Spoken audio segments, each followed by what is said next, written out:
तुलसीदास मंदिरम धर्मशाला सभा कुरुक्षेत्र के तत्वाधान में आयोजित आज के समारोह के अध्यक्ष Rawal ji, doctor Rajroop Phulia ji, DO Kurukshetra, DWO Kurukshetra, DWO Yamunanagar और हरियाणा के दूसरे गोशे से आए हुए मेरे प्यारे विद्यार्थियों के अभिभावक, आप सभी का आज के इस सभागार में पधारने पर मैं अपनी तरफ से शिक्षा विभाग की तरफ से हार्दिक अभिनंदन और स्वागत करता हूं। मुझे इस बात की खुशी है कि आप शिक्षा जगत से जुड़े हुए वो तमाम ऐसी प्रतिभाएं हैं जिनकी तलाश शायद हम सबको है, हमारे समाज को है, प्रदेश को है और देश को है। आप सभी यहाँ पर एक छोटा सा मुकाम हासिल करके पहुंचे हैं, लेकिन वो मुकाम अपने आप में मंजिल ना हो, वो यहीं पे समाप्त ना हो जाए या इसमें और ज्यादा वृद्धि हो, उसमें कैसे ज्यादा से ज्यादा विस्तार हो सकता है, वो सबके लिए आप सबको यहाँ पर इकट्ठा किया गया। और इसके लिए मैं अपनी तरफ से हार्दिक धन्यवाद देना चाहूंगा डॉक्टर राजरूप फूलिया जी, जिन्होंने इस सारे कार्यक्रम की रूपरेखा और इसके क्रियान्वयन के लिए आप सब लोगों को यहाँ पर एकत्रित किया गया। मुझे खुशी है इस बात की कि आज इस कार्यक्रम की शुरुआत में सबसे पहले हमने ऐसी शख्सियत को नमन किया, उन्हें श्रद्धांजलि अर्पित की, जिन्हें न केवल हिंदुस्तान का बल्कि हिंदुस्तान से बाहर भी, अगर पूरे तमाम दुनिया की अगर हम बात करते हैं तो ऐसी वो शख्सियत है, वो ऐसे दीपक है, वो ऐसी विभूति हमारे समाज में पैदा हुई जिनके बारे में जितना कहा जाए उतना कम, लेकिन एक बात उनकी जिन्होंने तमाम दिलों को झकझोर कर दिया, सब लोगों को इस बात के लिए सोचने के लिए विवश कर दिया, मजबूर कर दिया कि अगर आप विकास चाहते हैं, अगर आप उन्नति चाहते हैं, अपने समाज में किसी भी बात को आगे लेकर बढ़ते हैं, तो आपको सबसे पहले शिक्षा को ग्रहण करना पड़ेगा। आप सब लोगों उनके बारे में बहुत सी चीजें पढ़ी होंगी, और अगर नहीं पढ़ी है तो मैं आपसे गुजारिश करूंगा तो मेहरबानी करके उन शख्सियतों के बारे में, उनके वाकयात को, उनके सिद्धांतों को जरूर पढ़ें। दो चीजें हमें सिखाई जाती हैं कि शिक्षा ग्रहण करने में जो आनंद आपको आता है, उसके अलावा सबसे बड़ी बात यह है कि इसमें कोई विभाजन नहीं हो सकता। ये आपकी है, आप ही के पास में रहेगी, इसमें कोई अगर बढ़ोतरी करना चाहे तो नहीं कर सकता, वृद्धि आप जरूर कर सकते हैं। और एक दूसरी बात ये भी कहा जाता है, इस पर थोड़ा सा विचार करने की आपको जरूरत है कि जिन विषमताओं के माध्यम से, जिन विकट परिस्थितियों के दौरान डॉक्टर भीमराव अम्बेडकर जी ने सारी समस्याओं को दरकिनार करते हुए आगे बढ़ने का जो लक्ष्य अपने सामने रखा और आगे बढ़ते चले गए, न केवल हिंदुस्तान बल्कि पूरी दुनिया का उन्होंने मार्गदर्शन किया। और आज हम इस बात के लिए चित परिचित हैं, जानते हैं ये बात कि ऐसी शख्सियत बार बार पैदा नहीं हुआ करती। धन का अभाव था, समाज में दुनिया भर की कुरीतियां थी, एक जाति विशेष से संबंध रखने की वजह से समाज में तमाम दिक्कतें उन्होंने झेली, चाहे वो शिक्षा की बात हो, चाहे वो सोशियो इकोनॉमिक स्टेटस में किस तरह से इंप्रूवमेंट कर सकते हैं उनकी बात हो, या पॉलिटिकल एम्पावरमेंट की बात हो, सब जगह उन्होंने अनेक समस्याओं का सामना किया। उसके बावजूद वो आगे बढ़े, हमारे लिए प्रेरक, हमारे मार्गदर्शक और हम सबके लिए एक प्रेरणा स्रोत है, जिनके बारे में जितना कम हम लोगों को पता है, शायद हमसे ज्यादा बहुत से दूसरे लोग हैं वो कहते हैं उनके बारे में।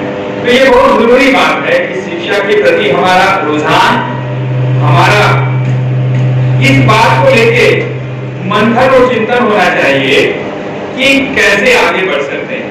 अभी डॉक्टर राजरूप फूलिया जी आपको बता रहे थे कि बहुत सी समस्याओं के बावजूद आप आगे बढ़ना चाहते हैं, तो हम आपकी कोशिश करेंगे, हम भी आपकी मदद करेंगे, चाहे वो आर्थिक मदद हो या वो आपको किस तरह से आगे बढ़ना है उसमें एक मार्ग प्रशस्त करने के लिए मार्गदर्शन की जरूरत हो, वो सब चीजें भी की जाती थी। लेकिन सोचिए उस वक्त किस तरह की परिस्थितियों में ये महान विभूति थी और किस तरह से उन सारी समस्याओं को पार करते हुए वो कहां तक चले गए। आज क्यों लोग उन्हें याद करते हैं? धर्म के बारे में एक बात कही जाती है कि जितना ज्यादा से ज्यादा आप इसका व्यय करेंगे उसमें और ज्यादा वृद्धि होगी।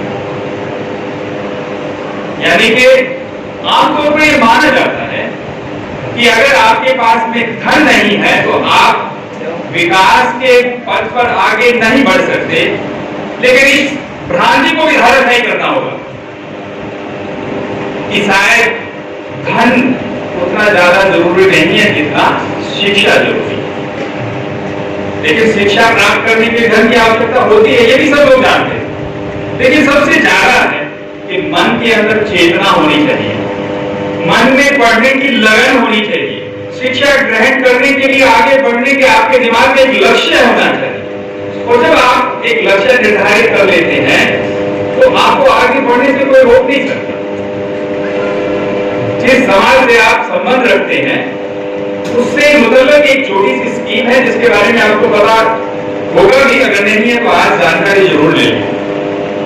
धन की कमी और अभाव आपके आगे नहीं आएगा। भारत सरकार की एक स्कीम है पोस्ट मैट्रिक स्कॉलरशिप। तो पोस्ट मैट्रिक स्कॉलरशिप आप लोग सब लोग 10वीं की परीक्षा पास कर ली है, कुछ लोगों ने 12वीं की परीक्षा भी पास कर ली है।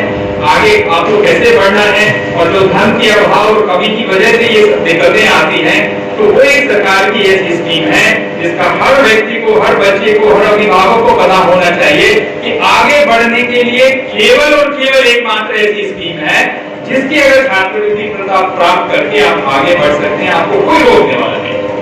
तो इसके बारे में जानकारी हासिल करिए, अपने अभिभावकों से पूछिए, अपने गुरुजनों से पूछिए, सहपाठियों से पूछिए, आजू बाजू में रहने वाले तमाम लोगों से पूछिए कि 11वीं से लेके और अगर आप पीएचडी तक करना चाहते हैं तो हर स्टेज पर अलग अलग स्कॉलरशिप के पायदान बने हुए हैं जिसका आप फायदा उठा सकते हैं। मैं सरकारी स्कूल से पढ़ा, आपके की तरह छोटे से गांव में हमारा जन्म हुआ।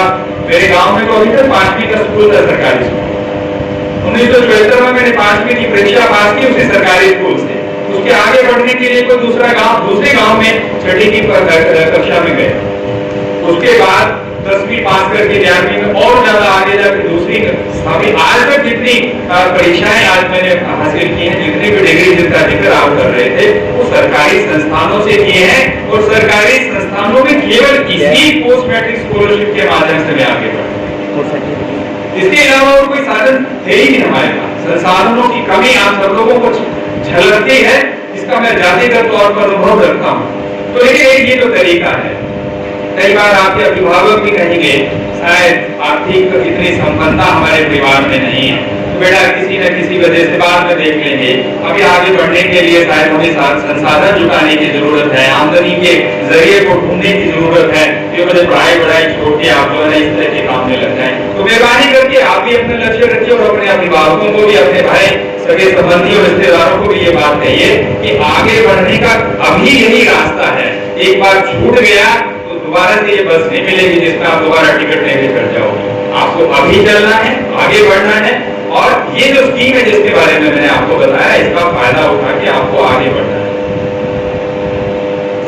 हरियाणा सरकारी स्कूलों में पढ़ने वाले तमाम बच्चे, आप सब लोगों बहुत ज्यादातर मैं मान के चलता हूँ कि आप सरकारी स्कूल से होंगे, बहुत से प्राइवेट स्कूल में भी होंगे। ये हमारे लिए और अच्छी बात है कि कुछ लोग वहां भी जा रहे हैं। लेकिन एक छोटा सा आंकड़ा मैं आपको बताना चाहता हूँ। हरियाणा के सरकारी स्कूलों में पढ़ने वाले 3/4 more than 75% बच्चे वो हैं जो अनुसूचित और पिछड़ी जाति से संबंध रखते हैं। 75% सरकारी स्कूलों में पढ़ने वाले बच्चे। यानी कि सरकारी स्कूलों में अगर इतनी सी भी वृद्धि होती है तो मन को बड़ा संतोष मिलता है कि आप उस व्यक्ति तक पहुंच रहे हैं जिसकी सबसे ज्यादा जरूरत है। जो साधन संपन्न हैं, जो सरमाएदार हैं, वो किसी न किसी तरीके से अपने को और अपने बच्चों को आगे बढ़ाने के लिए हिम्मत जुटा लेते हैं। सबसे पहले हर बच्चा, हर व्यक्ति ये चाहता है कि मेरा बच्चा अच्छी शिक्षा ग्रहण करे। तो जो प्राइवेट स्कूल में जाने वाले हैं, उससे हमें कोई दुश्वारी नहीं है, उनसे हमें कोई संकोच नहीं है, जो वहां जा सकते हैं मेहरबानी करके जाएं। लेकिन सरकारी स्कूल में पढ़ने वाले बच्चों की जिम्मेवारी सरकार ने ली है। स्कीम के माध्यम से जो मैंने बताया, 2-3 स्कीमों को आपको जिक्र करूंगा, थोड़ा समय लूंगा क्योंकि ऐसे बच्चे जो आज यहाँ पर बैठे हुए हैं, आने वाले समय का एक कर्णधार है। ये आप लोग ना केवल अपनी जिंदगी बनाएंगे, अपने परिवार की जिंदगी बनाएंगे, बल्कि ऐसे आधारभूत संरचना हिंदुस्तान के समाज की करेंगे जिससे हर आदमी आपसे प्रभावित होगा। हरियाणा सरकार ने एक स्कीम चालू की जिसे सुपर 100 के नाम से जाना जाता है। आप सब लोगों को मालूम है इसके बारे में?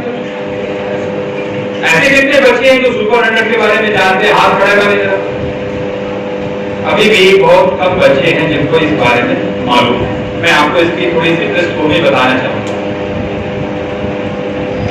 मेरा बेटा 2010 में जेईई का एग्जाम पास करके IIT रुड़की में गया। मैं IAS अधिकारी हूँ।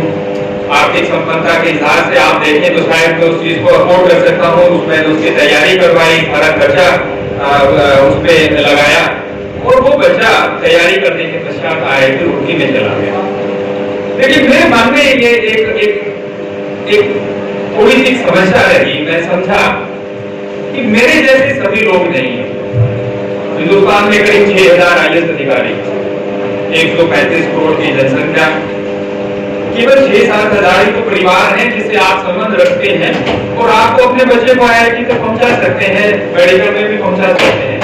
तो मैंने ये मन में ठाना कि अगर कभी मौका लगा तो इस तरह की कोई एक व्यवस्था जरूर करनी चाहिए। और जब मैं शिक्षा विभाग में बतौर प्रिंसिपल सेक्रेटरी आया, आज एडिशनल चीफ सेक्रेटरी के तौर पर यहाँ पर तैनात हूँ, तो हमने एक स्कीम बनाई। उस स्कीम के माध्यम से हमने ये फैसला किया कि सरकारी स्कूलों में पढ़ने वाले बच्चे गरीब जरूर हैं लेकिन हुनरमंद हैं, उनके अंदर सीखने की ललक है, प्रतिभा है। तो हमने एक प्रतिभा तलाश करने का कार्यक्रम चालू किया। इसका नाम हमने रखा सुपर 100। सुपर 100 के मायने ये हुए कि हमने 50 बच्चे वो चिन्हित किए जो मेडिकल की शिक्षा में आगे बढ़ना चाहते हैं। हमने 50 बच्चे वो चिन्हित किए जो नॉन मेडिकल की शिक्षा ग्रहण करके आगे बढ़ना चाहते हैं सरकारी स्कूल से। और उसके लिए जो बच्चे हरियाणा विद्यालय शिक्षा बोर्ड में 80% से ज्यादा अंक हासिल करते हैं, केवल उन्हीं बच्चों का हमने एंट्रेंस टेस्ट करवाया। और एंट्रेंस टेस्ट करवा के 50 बच्चे मेडिकल के और 50 बच्चे नॉन मेडिकल स्ट्रीम के चिन्हित किए। तो ये हमारी तलाशने की पहली प्रक्रिया है कि ये जो 100 बच्चे हैं, इन 100 बच्चों को हम कोचिंग देंगे, प्रशिक्षण देंगे और वो जो जितना खर्चा होगा वो सरकार वहन करेगी। इन 100 बच्चों को हमने चिन्हित करके पूरा प्रशिक्षण का प्रोग्राम सरकार ने चलाया बगैर किसी भेदभाव के। केवल और केवल मात्र इस टेस्ट के माध्यम से हमने इसका चयन किया। और ये जो तलाश करने की प्रक्रिया के बाद में इनको तलाशने की जो बात हुई, वो हमने प्राइवेट इंस्टीट्यूशंस के साथ में एक MOU किया। रेवाड़ी में एक नवीन मिश्रा जी हैं, IIT दिल्ली के पढ़े लिखे हैं। IIT दिल्ली से कंप्यूटर साइंस में उन्होंने BTech किया और उसके पश्चात उन्होंने अपने ही सहपाठियों के माध्यम से 4-5 IIT दिल्ली के जो पढ़े हुए बच्चे जो लोग थे, उन सब लोगों का इकट्ठा करके एक ग्रुप बनाया और यही 4-5 लोग जो IIT पढ़े हुए हैं, जो सारी सिस्टम को जानते हैं, उनकी तैयारी करने के लिए उनको आगे आए। और आपको जानकर ताज्जुब होगा कि ये शख्स हमसे एक नया पैसा नहीं लेता। ये मिस्टर नवीन मिश्रा जी हमारे सरकारी स्कूल के इन चिन्हित 100 बच्चों को बगैर किसी पैसे के पढ़ाते हैं। सब व्यवस्था पे जितना खर्च आता है वो सरकार करती है, रहने का, खाने पीने का, उनके रहन सहन का, उनके प्रशिक्षण से दौरान तमाम जितनी भी गतिविधियों के खर्चा आता है वो सरकार वहन करती है। अब ये मिश्रा जी बिहार के रहने वाले हैं, कुरुक्षेत्र से शायद इनका कोई ताल्लुक है, इनकी जो धर्म पत्नी है वो हरियाणा से हैं। अभी विकल्प फाउंडेशन के नाम से रेवाड़ी में एक संस्थान चला है।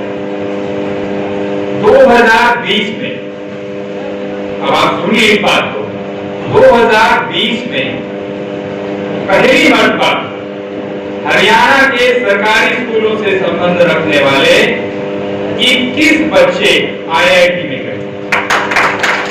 हमारी सुपर 100 स्कीम के जो पैदावार है उनकी मैं बात करूंगा। 21 बच्चे 2020 में, अगर 2021 जो पिछले साल की अगर बात करते हैं तो ये संख्या बढ़ के 28 हो गई। पिछले साल 28 बच्चे IIT, हिंदुस्तान की सबसे प्रतिष्ठित जो संस्थान है उसमें कदम रखने वाले हरियाणा के सरकारी स्कूल के बच्चे 28 बच्चे। तो पहली बार जब 2020 में इन बच्चों को बुला के इनको सम्मान देने की बात कर रहे थे तो हमने माननीय मुख्यमंत्री जी से अनुरोध किया कि ये सरकारी स्कूलों से निकलने वाली हमारी क्रीम है और हिंदुस्तान के सबसे प्रतिष्ठित संस्थानों में जाके ये वहां पर चहलकदमी करेंगे, आप इनका सम्मान करेंगे। और ये बात बताते हुए मुझे गर्व है इस बात का कि 2010 में जो मेरा बेटा अपने आप हिम्मत करके एक IIT में गया, उस दिन जितनी खुशी थी और जिस दिन ये 21 बच्चे गए उसमें कितनी ज्यादा आत्म संतोष और आत्मयोजना का मुझे एहसास हुआ कि मैं एक बच्चे को पढ़ा दिया। कोई बहुत बड़ा तीर चलाने वाली बात नहीं है, लेकिन ये जो 21 बच्चे अगर उसमें से फतेहाबाद का एक इंदाजोई गांव, इंदाजोई गांव की एक लड़की कोमल 99.9 परसेंटाइल मार्क्स लेके हिंदुस्तान की IIT मुंबई में कंप्यूटर साइंस में एडमिशन मिला। कंप्यूटर साइंस सबसे ज्यादा और सबसे पहले डिमांड रहती है और सारी IITs की बात करें तो कंप्यूटर साइंस के हिसाब से देखिए तो IIT मुंबई में सबसे ज्यादा डिमांड होती है। अब आप देखिए कि ये सारी प्रक्रिया हमने सरकारी स्कूलों में पढ़ने वाले बच्चों को मुहैया करवाई है। ये आपके सामने एक जीता जागता उदाहरण है कि हमारे बच्चों में किसी भी हुनर की कमी नहीं है, कमी है उसे तलाशने की, उन्हें आगे बढ़ने के और ज्यादा मौके उपलब्ध करवाने। इसी से संबंधित दूसरी बात जो हमारे मेडिकल साइंस है, क्योंकि मैं खुद मेडिकल साइंस से पढ़ा, मेडिसिन हमने पढ़ी, वेटनरी मेडिसिन मेरा एक सब्जेक्ट रहा, तो हमने वो भी काम चालू किया। 2020 में जहाँ 21 बच्चे IIT में गए थे तो उसमें करीब 64 बच्चे अलग अलग नीट का इम्तिहान पास करके अलग अलग medical colleges, BA, MS, homeopathy या दूसरे संस्थानों में गए। इतना अच्छा रिजल्ट नहीं, लेकिन पिछली बार 2021 में जो हमारा रिजल्ट आया जिसमें 28 बच्चे IIT में गए थे उसमें 64 बच्चे से बढ़ के ये संख्या 72 हो गई। और आपको जानकर ताज्जुब होगा कि मेडिकल में अगर सबसे बड़ी संस्थान अगर कोई है तो all India institute of medical sciences. 5 बच्चे हरियाणा के सरकारी स्कूलों में से 5 बच्चे आए एम्स में गए और टोटल 20 बच्चों ने अलग अलग मेडिकल कॉलेजेस में एडमिशन लिए। मेडिकल कॉलेज की सरकारी सीट पे सरकारी स्कूलों से संबंध रखने वाले बच्चे गए। तो ये हमारी सुपर 100 स्कीम है। यानी कि मैं आपको बताना ही चाहता हूं कि आप आगे बढ़े, हम आपके साथ में हैं, लेकिन कहीं कोई व्यवधान नजर आता है तो अपने दिमाग के फ्रंट पटल खोल दो, मानस पटल पे इस बात को सामने लेके आप आगे बढ़ने के हमें बहुत से मौके मिलेंगे और सरकार के माध्यम से मिलेंगे। एक ऐसी सिस्टम, एक ऐसी व्यवस्था जिसमें हम पूरी जिंदगी बावलता इसमें हम रहे हैं। राजू भूलिया जी हमसे पहले इस सारे सरकारी सिस्टम में आए, लेकिन जब भी हम रहते हैं तो कम से कम हम इस समाज से ताल्लुक रखने वाले तमाम लोगों के प्रति एक अजीब सी जागृति रहती है, एक मन में भाव रहता है कि किस तरह से सरकारी सिस्टम में पढ़ने वाले बच्चों को फायदा मिले या समाज के उन तमाम लोगों को मिले जो किसी वजह से महरूम हो गए हैं इन सब चीजों से। इसके अलावा अब हमने एक और कोशिश की, मैं एक छोटा सा आंकड़ा आपके सामने रख रहा हूँ। कोई अंदाजा लगा सकता है कि 10वीं पास करने के पश्चात 10वीं के बाद 11वीं 12वीं में 11वीं में जब एडमिशन लेता है तो जनरली 3 स्ट्रीम्स हैं, आर्ट्स, कॉमर्स, साइंस। तो साइंस में जाने वाले बच्चों की संख्या क्या होगी हरियाणा में 10वीं पास करके 11वीं में साइंस लेने वाले बच्चों की संख्या कितनी होगी? कोई अंदाजा लगा सकता है? कोई छोटा गैस? कोई बच्चा कोई आइडिया लगाए कि 11वीं में साइंस में जाने वाले बच्चों की संख्या कितनी होगी? 5%, 10%, 12%, 20%, क्या होगी? 15 से 20%। देखिए, मेरे लिए बहुत ही विडंबना जैसा एक होता है।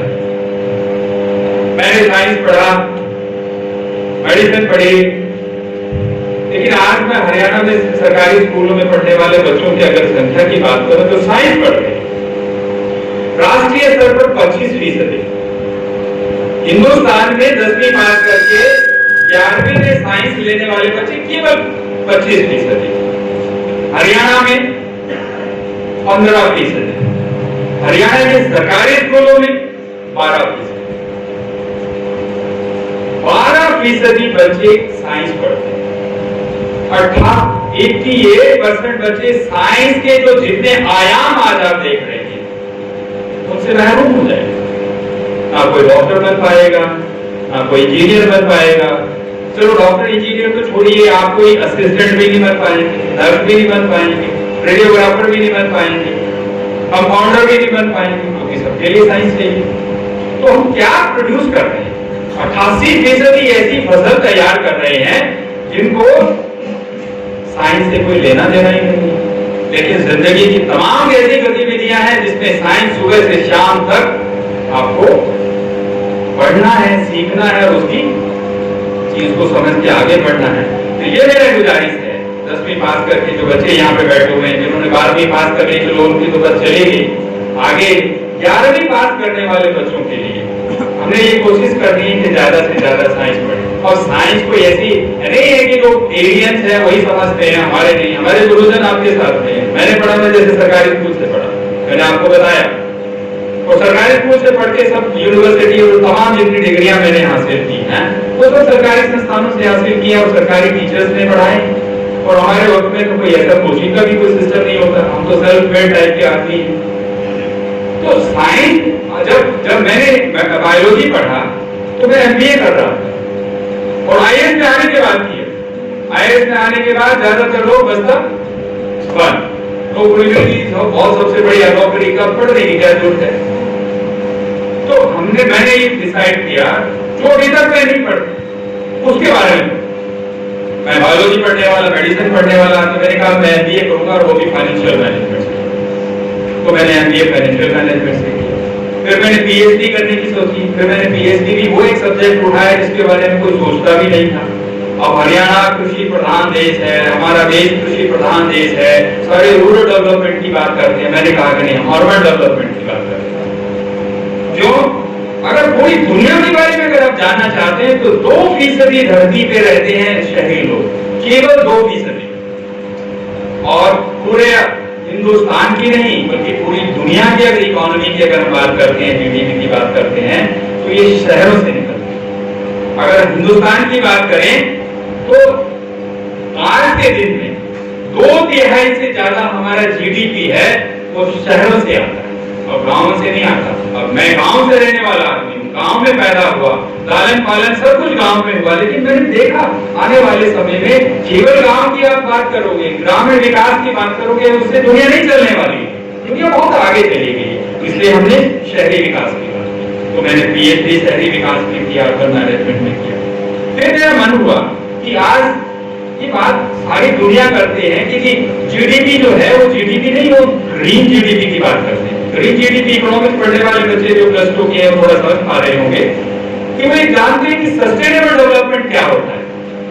यानी कि हमारा जो विकास का जो तरीका है, एक बार पुश लगा दिया तो बढ़ गया, वो पुश कम हो गया फिर घट गया, तो कैसे हम इस सिस्टम को एक ऐसा शाश्वत कर पाए, निरंतर इसमें वृद्धि होती रहे, कैसे ये अपने आप चलता रहे, उसे सस्टेनेबल डेवलपमेंट कहते हैं। फिर मैंने सोचा कि आज सारी दुनिया सस्टेनेबल डेवलपमेंट की बात करती है, तो मैंने फिर डीलेट का एक अपना मुख्य मुद्दा उठाया। और डीलेट में मेरा रिसर्च का जो शोध का विषय था कि हिंदुस्तान की तमाम सिटीज को कैसे सस्टेनेबल सिटीज के तौर पर एक फ्रेमवर्क बनाया जा सकता है। तो उसके बारे में कहने का मतलब मैं अपना गुणगान नहीं कर रहा हूँ, मैं ये बताना चाह रहा हूँ जिसने साइंस नहीं पढ़ी है वो साइंस पढ़े, जिसने साइंस पढ़ी है वो नॉन मेडिकल पढ़े, जिसने नॉन मेडिकल नहीं पढ़ा है वो ऐसा। तो आज की जो राष्ट्रीय शिक्षा नीति 2020 में है वो ये मल्टी डिसिप्लिनरी अप्रोच की बात करती है। अगर आप मैथ पढ़ रहे हैं तो साथ में म्यूजिक भी पढ़ लेते हैं। तो पहले होता था नहीं कि साइंस पढ़ने वाला ही बच्चा मैथ पढ़ेगा, वही फिजिक्स पढ़ेगा, वही केमिस्ट्री पढ़ेगा। लेकिन आज अब आर्ट्स के साथ साथ आपको लगता है मैथ मेरा पसंदीदा सब्जेक्ट है तो आप उसको भी पढ़ सकते हैं। मैथ के साथ साथ आपको लगता है कि नहीं मैं तो जो है ना क्रिएटिव आर्ट के बारे में जानना चाहता हूँ, उसके बारे में पढ़ सकते हैं। तो ये दूसरी बात आज के दिन में हमारे सामने है कि हमने अपने चक्षु पटल खोल के रखते हैं और एक मानस जो हमारा परिदृश्य है वो इतना विस्तृत होना चाहिए कि हिंदुस्तान में नहीं बल्कि बाहर में तमाम जितनी भी घटनाएं घट रही हैं उसको समझ सके, उसका विश्लेषण कर सके और विश्लेषण करने के पश्चात हमारा क्या मार्गदर्शन होना चाहिए, आगे कौन से मार्ग पर हमें चलना है उसके बारे में सोच समझ तैयार कर सके। मुझे विश्वास है कि आप सब लोग इसके बारे में सोचेंगे और जो साइंस के प्रति मैं आपका आह्वान कर रहा हूँ, ये जो विकट परिस्थिति हमारे सामने आ गई है तो हम मैकाले लॉर्ड मैकाले की शिक्षा पद्धति में ये बीमारी वो बीमारी ये बीमारी तमाम बातें कहते रहे, तो हमारे सामने विकार कर रहा होगा। और इस विकार का मतलब ये हो गया कि समाज का जो 75% बच्चा सरकारी स्कूलों में जाता है, अगर उसको हम साइंस नहीं पढ़ाएंगे तो ये देखिए कितने सारे जो फील्ड हैं प्रोफेशंस हैं उनसे महरूम हो जाएंगे। तो मेहरबानी करके इसके बारे में सोचिए। अभी हमने एक कार्यक्रम चलाया है पूरे हरियाणा में 9वीं से 12वीं, ये हमारी कोशिश है 9वीं से 12वीं बच्चे जो भी सरकारी स्कूल में पढ़ते हैं उन सबको एक टैबलेट, वो टैबलेट भी क्या है, सैमसंग का 12,400 रुपए का टैबलेट है, 8.7 इंच का बड़ा स्क्रीन वाला टैबलेट है। और ये टैबलेट अपने आप में एक ऐसी स्कीम का एक खत्म होने वाली कार्रवाई नहीं है, इसमें 3 चीजें हमने जोड़ी। और अभी 10वीं और 12वीं इन दोनों क्लास के बच्चों को 5 लाख टैबलेट हरियाणा सरकार ने फ्री उपलब्ध करवा दी। 5 लाख टैबलेट पूरे हिंदुस्तान की तो बात छोड़िए, पिछले दिनों हमारे शिक्षा मंत्री जी के नेतृत्व में एक डेलीगेशन अमेरिका इंग्लैंड में गया हुआ था, तो वहां पे वर्ल्ड एजुकेशन फोरम था, वहां पे हमने प्रस्तुति दी और वो जो गोरे जो हम पे राज करके गए हमारी शिक्षा प्रणाली में उन्होंने क्या क्या विकार पैदा किए, उनके सामने जब हमने प्रस्तुति की वो भौचक्के रह गए, एकदम स्तब्ध कि हरियाणा जैसे एक छोटे से स्टेट में सरकार के बजट से 680 करोड़ रुपए की स्कीम 5 नई रोहतक में हमने उसका लॉन्च किया। 5 लाख टैबलेट, और खाली टैबलेट नहीं है, ये टैबलेट के साथ साथ में बच्चे को 2 GB प्रति बच्चा प्रतिदिन इंटरनेट फ्री देते हैं। इसके साथ इसके अलावा हमने एक और कॉम्बिनेशन चालू किया, ये भी हमारे सोच और आपके साथ ये मैं साझा कर रहा हूँ कि हम ये मान के चल रहे थे कि जो टैबलेट दे देंगे और बस अभी काम खत्म, तो हमने कहा नहीं, बहुत से स्टेट्स ने दिया, कईयों ने मोबाइल दिया है, कईयों ने टैबलेट दिया है, कईयों ने लैपटॉप भी दिया है, हमारी भी एक लैपटॉप की स्कीम है। और अभी आपके जो बच्चे 10वीं और 12वीं में जो स्टेट में फर्स्ट आएंगे उनको लैपटॉप भी देंगे, आप में से ही बहुत से बच्चे निकल के आएंगे। तो हमने कहा नहीं, हम एक और आगे स्टेप लेते हैं, हमने कहा हम आपको टैबलेट भी देंगे, ये हार्डवेयर हो गया, फिर हमने आपको 2 GB डाटा की बात की वो भी हम देंगे, इसके साथ साथ हमने एक सॉफ्टवेयर इसके साथ में इन्वेस्ट किया। तो पूरी दुनिया में पहली बार ये एक्सपेरिमेंट हमने हरियाणा की इस पवित्र धारा पे किया, वो है सॉफ्टवेयर जिसे कहते हैं PAL, पर्सनलाइज्ड एडेप्टिव लर्निंग। इसका मतलब क्या हुआ कि कौन बच्चा कितना पढ़ रहा है, कौन टीचर कितना पढ़ा रहा है, उसको कितना समझ में आ रहा है, ये सारी प्रक्रिया की एक निगरानी का एक सिस्टम है पर्सनलाइज्ड एडेप्टिव लर्निंग। क्योंकि हमारा ये मानना है कि हर एक बच्चे की सीखने की जो दर है, जो गति है, वो अलग अलग होती है। देखिए हम लोग टीचर हैं, एक अपना डेली का एक चैप्टर बनाया, पढ़ा दिया, किसी को समझ में आया, किसी को समझ में नहीं आया, जिसके समझ में नहीं आया तो उसको पढ़ने की इच्छा है लेकिन डांट डपट करके फिर उसको पीछे हटा दिया। तो ये पर्सनलाइज्ड एडेप्टिव लर्निंग जो सिस्टम है, ये हर एक बच्चे की गति के हिसाब से चलता है। अगर उसको कहीं कमी है तो दूसरा फिर वीडियो देता है, उस वीडियो को समझ के वो अपने पूरे कंसेप्ट को क्लियर करता है, फिर आगे बढ़ता है और ऐसे करते करते ये पर्सनलाइज्ड एडेप्टिव लर्निंग हमारा जो सिम, तो फ्री सिम जो 2 GB का बोला, और एक जो हमारा जो टैबलेट है, तीनों का ये जो समागम करके ये पूरी दुनिया में पहली बार हरियाणा के सरकारी स्कूलों में, आज के दिन किसी भी प्राइवेट स्कूल में तो आप सोचिए, वो हो सकता है कुछ की बात कहें, लेकिन ये तीनों सिस्टम का समागम उनको भी नहीं मिलता। अगर मिलेगा तो आप देखिए कितना उसका खर्चा आएगा, हम आपको खरीदें।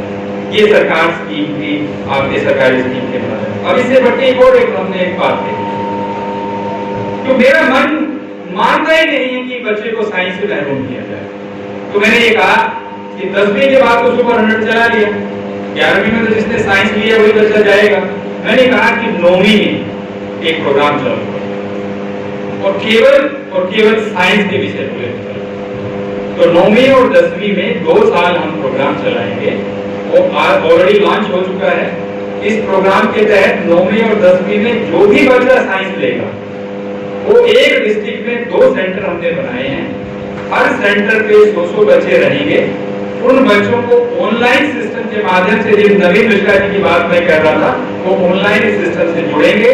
इन बच्चों को प्रेरित करेंगे, जागृत करेंगे, ज्यादा से ज्यादा बच्चे साइंस लें। और हमारा आइडिया ये है कि इस बुनियाद से ये फीडर कार्ड बन के हमारे सुपर 100 में एक और ज्यादा वृद्धि के जो 100 का प्रोग्राम था, आज उसको हम 400 कर चुके हैं।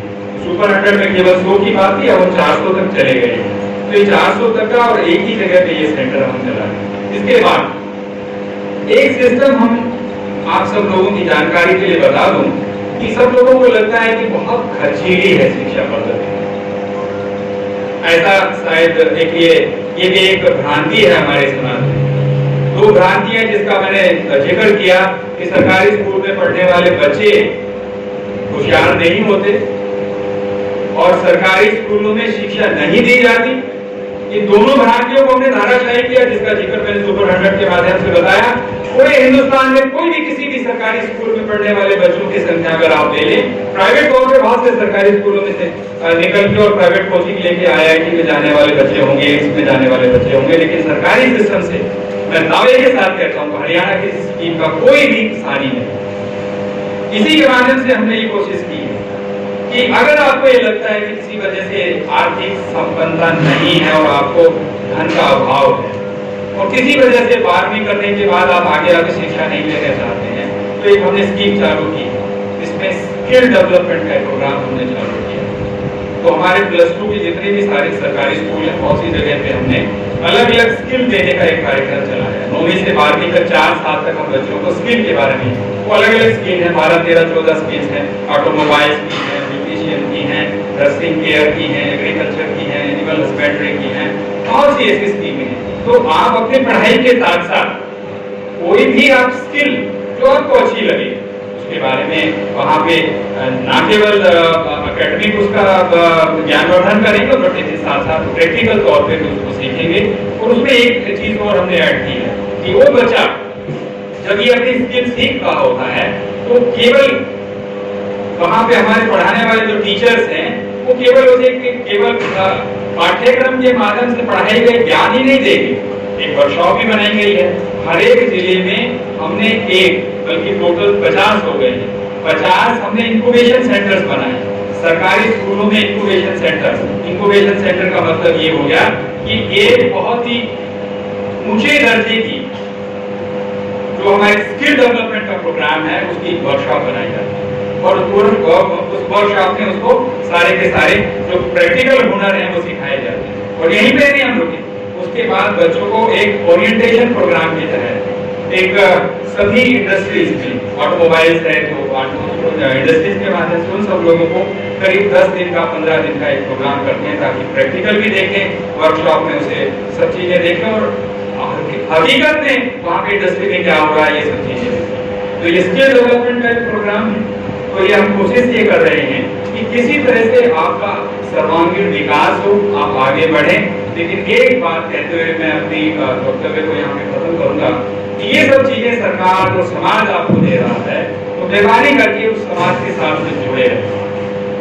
और ये जो जुड़ाव की प्रक्रिया है वो आगे से चालू होनी चाहिए कि हम वापिस समाज को क्या दे सकते हैं। मुझे याद है जब हमारे बच्चे पहली मरतबा, जो 21 बच्चों का जिक्र मैंने किया, तो सीएम साहब के सामने प्रोग्राम था, तो हमने उनके सामने रखा कि आप सब लोगों को तो ये एक ऐसा मुकाम हासिल हो गया है, अब आईआईटी से निकलोगे और बहुत अच्छे मेडिकल कॉलेज से बनकर डॉक्टर बन जाओगे, लेकिन जब आप डॉक्टर बन जाओगे, इंजीनियर बन जाओगे, आप अपनी जिंदगी में तो बहुत ज्यादा तरक्की करेंगे और उसकी हम कामना भी करते हैं। लेकिन आप ये समझिए कि आपको ये सब चीजें जो मुहैया करवाई है सरकार ने, इसके प्रति आपका क्या दायित्व, आप कैसे वाकिफ दे सकते हैं। और उसमें तमाम बच्चे, ऐसे बच्चे जिन लोगों ने कभी ये सोचा नहीं था कि हम आईआईटी में चले जाएंगे, उन्होंने कहा कि नहीं जी, आपने हमारे शिक्षा के द्वार को खोल दिए हैं। और उन्होंने ये संकल्प लिया कि हम बच्चों को पढ़ाएंगे, ऑनलाइन पढ़ाएंगे, वहाँ आईआईटी में पढ़ेंगे भी और यहाँ पे बच्चों को पढ़ाएंगे। तो बुनियाद के कार्यक्रम के माध्यम से जोड़ने की जो कार्रवाई है, उन्होंने कहा कि जैसे हमने सारी समस्याओं का समाधान करते हुए आगे बढ़ने की बात की है, तो हम भी जुड़ेंगे और बहुत से बच्चे आप उसके साथ में जुड़ेंगे। और जब हमें खुशी है कि हमारे ही बच्चे अपने भाई बहनों को जोड़े पर दूसरे लोगों को और जागृत करेंगे और उन्हें ज्यादा से आगे बढ़ने की कोशिश करेंगे।